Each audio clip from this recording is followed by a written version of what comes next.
L'actualité internationale sur Prestige TV que nous démarrons en RDC où tous les accords signés avec le Rwanda sont suspendus après un conseil de défense. Autour du président de la République, les responsables de l'armée et des services de sécurité ainsi que les ministres concernés, d'importantes décisions ont été annoncées concernant principalement les relations avec le Rwanda, accusé de soutenir le M23. Selon le porte-parole du gouvernement, tous les accords et pré-accords signés avec l'État rwandais sont suspendus. Kigali est également appelé à retirer ses troupes du territoire congolais.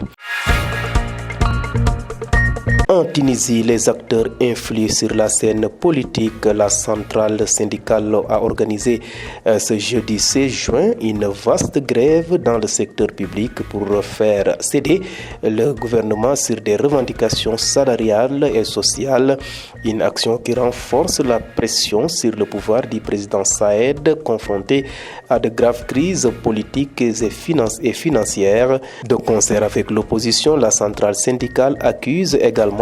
le président de la République de renforcer sa mainmise sur le pouvoir depuis juillet dernier.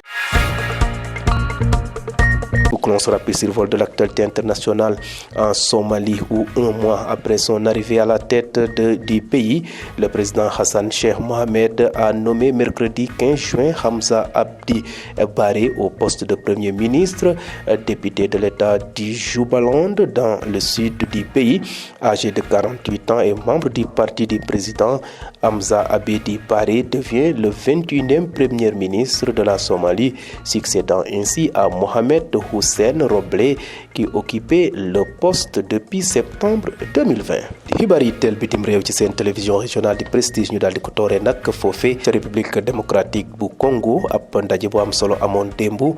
diggante ñi nga xam ne ñoo yor wàllu kaaraange gi ak yeneen ministre bi ñu toogoon ak président Tshisekedi ngir amal waxtaan ci ndaje boobee sax daal dinañ tënk ne la nga xam ne moom moo jëm ci jëflante diggante Rwanda ak RDC dinañ ko tegee nële la ko waral nag nee nañu armée rwandaise day faral di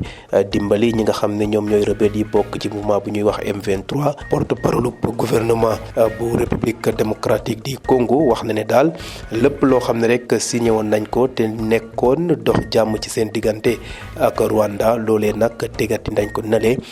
Kigali nag di réewum Rwanda ñoom de wax nañ leen ne nañu fexe daal ba seen soldat ya jóge ca suufu Congo. jóge Congo nag dem fële ca Tunisie ñi nga xam ne nag ñoom ñooy ay syndicaliste lañu ñoom de amaloon nañu nag ab ndaje bu am solo ci alxames gi démb yem ak fukki fan ak juróom-benn ci weeru juin def grève boo xam ne nag dafa nërmeel lépp loo xam ne rek jëm na ci secteur public bi la ko waral daal dañoo bëgg a daal fexe ba gouvernement bu Tunisie daal di daal nangu la nga xam ne nag ñu ngi koy ñaxtu la jëm nag ci seen wàllu payoor ak seen nekkin action boobee sax gis nañ ne dafay tax ba président ba nga xam ne mooy Saïd mu daal di delluwaat ginnaaw ci li nga xam ne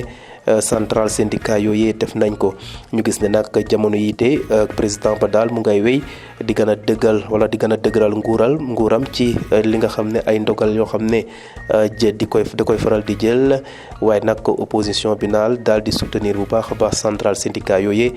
ndax gis nañ ne nag la président Kais Saied di def ca bopp Tunisie nee nañ loolu du yoon. jeexale xibaar yi nag ca fële ca réewum Somalie ginnaaw bu ñu amalee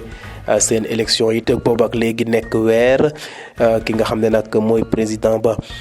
di Hassan Sheikh Mohamed daal dina fal premier ministre bu bees mu ngi ko def sax ci bésu alarba bi weesu yemoon ak fukki fan ak juróom ci weeru juin kooke mu ngi tudd Hamza Abdi Baré moom nag moom moo nekk premier ministre bu réewum Somalie moom nag député la woon mooy député dëkk bu ñuy wax Jubaland